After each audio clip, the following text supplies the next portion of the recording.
So last night at approximately 10:20 p.m., members of the South Street Crimes Unit were on patrol when they observed a Honda Accord violate a traffic control signal. The officers positioned their vehicle behind the Accord and conducted a motor vehicle records check on the marker plate. The check showed the vehicle's registration was canceled. The officers then activated their emergency lights and sirens and conducted a motor vehicle stop. The stop was conducted in the area of 285 Broad Street. The officers exited their vehicle and approached the Accord on foot. As the officers neared the Accord, it accelerated and fled the stop at a high rate of speed. The officers did not pursue the fleeing Accord. The Accord continued traveling north on Broad Street at a high rate of speed and ran the red traffic control signal at the intersection of Farmington Avenue and then a second red light at the intersection of Asylum Avenue. The Accord collided with a marked police vehicle being operated by North Street Crimes Unit officers. These officers were traveling east on Asylum Street, and they were utilizing their emergency lights and siren responding to a separate incident.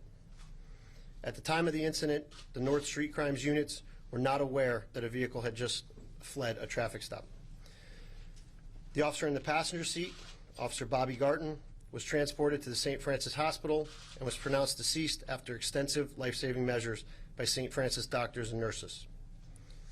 The officer operating the vehicle suffered serious injuries and was also transported to St. Francis Hospital, where he is listed in stable but guarded condition.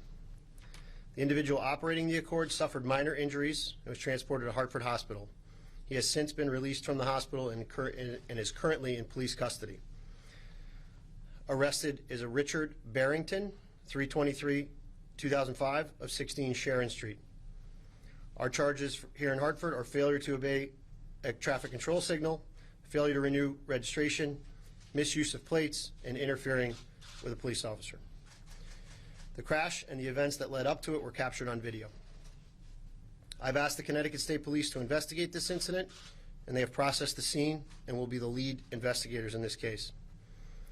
The deceased officer is identified as Officer Robert, known to us as Bobby, Garden, an 8-year veteran of the Hartford Police Department. Officer Garden served the City of Hartford Police Department in the Patrol Division as a walk beat officer and most recently in the Street Crimes Unit for the last 2 years. He's also served on the Hartford Police Department Marine Unit. He was a second-generation police officer in the City of Hartford. I just want to thank the staff at St. Francis Hospital for everything they did for us and the family while we were there. I want to thank my fellow Hartford police officers for surrounding the family and each other and maintaining safety in the city. And I want to thank the state police, our state's attorney, our political leaders, and everybody that's reached out to support us. Thank you.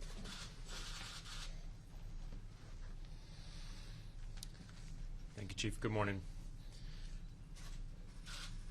First, I just want to say that my prayers and the prayers of my family and the prayers of our whole city are with Officer Garton's family, with his parents and his brother, his nephews, all of his loved ones, his friends, his colleagues, those who served alongside him in the Hartford Police Department, those who served alongside him in the City of Hartford.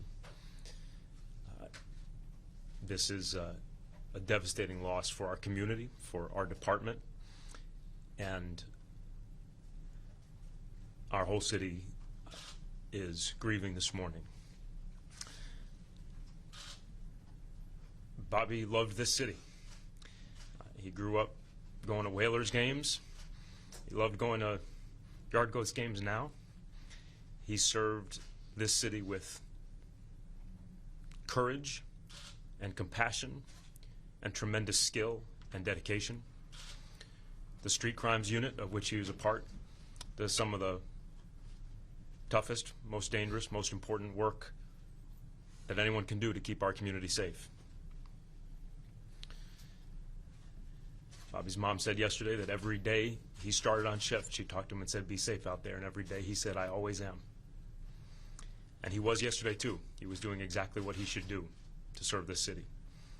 And that's a reminder that every one of our officers, no matter how safe they are, put themselves in the line of danger every day. And we are so grateful to them for what they do for this community. I want to say to the entire Hartford Police Department that I am so sorry, because the Hartford Police Department is a family. And I know that this loss is immeasurable. As a community, we are deeply grateful to every single one of our officers for what you do, and offer our deepest condolences and love to Bobby's family and all who knew and loved him. We'd be happy to take a few questions, but I think we're going to keep this brief. There may be additional information that we share, but let me close by just echoing the thanks that Chief Thody gave. I want to thank Chief Thody for his leadership and love for this department and everyone who serves it. I want to thank our command staff. I want to thank every member of the department, so many of whom were standing there and standing watch in grief all through the night, last night. And I want to thank every surrounding department, everyone who's reached out, the state police, state officials, officials from communities all around this state who've reached out and stand in solidarity and in mourning and offering their prayers. We will miss a great officer and a great man. Thanks. Quick question. Can you say anything about the call that he was responding to, that they were responding to when they got hit by the Honda? Not yet, no. Chief, there were two officers in the vehicle, and Officer Robert was the passenger. Yes, yep, Bobby, yep, was a passenger, yep. Chief, I'm so sorry for your loss. Would you be able just to elaborate a little bit more on who he was, how he approached this job, what he meant to the community? I think you said he grew up locally. Talk about that a little bit if you could. Sure, as much as I can. When I got on the job, I actually worked with his dad. His dad was a police detective here, and he was the kind of officer that you would see. I think if you ask anybody in the police department about him, they'll say he was the guy that was always smiling. Really loved the work when he got on the job. Was one of those officers that really wanted to excel and do different things. That's why he was selected to be a walk beat officer. And then as our staffing diminished and we had to change some assignments, he ended up in street crimes because of his dedication and the work that he did as a walk beat officer. It takes a lot of time in the street crimes unit, as the mayor said. This is one of our proactive units that really is the lead in safety, especially in gun violence. They take the most guns off the streets, and they work a lot of hours. But yet he still decided to join the Marine Division, which is, especially this time of year, is a division that's also very busy. So he spent a lot of time here. I got to talk to his family last night, and as the mayor said, this is what he talked about, this job. So he was a great man. How old was he? 34. And his dad, did he ever talk about, he must have looked up to him if you followed in his footsteps here at the department, no? Absolutely. Absolutely. His dad said, all he ever wanted to be was like me. And help is available for the officers that are grieving and have to deal with this. I'm sorry. Support for the grieving officers, is there any kind of program set up to help them? Yeah, we have an EAP program here, in the department, but when something like this happens, we bring in EAP resources from our surrounding departments. Chief Gould was here with me this morning, who has unfortunately had to go through this. So we have a good support network for our officers. Those that need time, we give time. We have officers that deal with this kind of tragedy in different ways. Some want to be here more, and some need need space, and so we accommodate them. We also have a very robust chaplain corps here. Our chaplains were with us last night. Our faith-based community provides us with a super support structure in the way of chaplains that came and prayed with the family, prayed with officers, came to roll calls. And as the mayor said, the outpouring of support from everybody is I think lifts every officer up.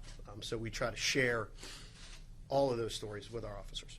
Chief, speaking of support, if people at home want to support the family and the department, what's the best way for them to do that right now? So it's a little early for that. We'll get some information out, on that.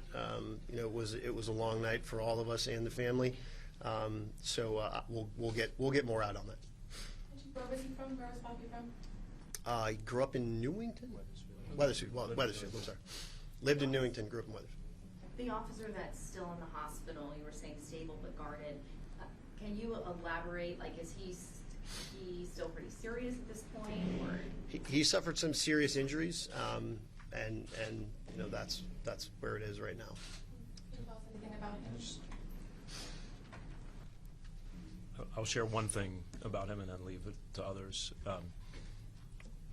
I spoke with him at the chief and many members of the department yesterday, and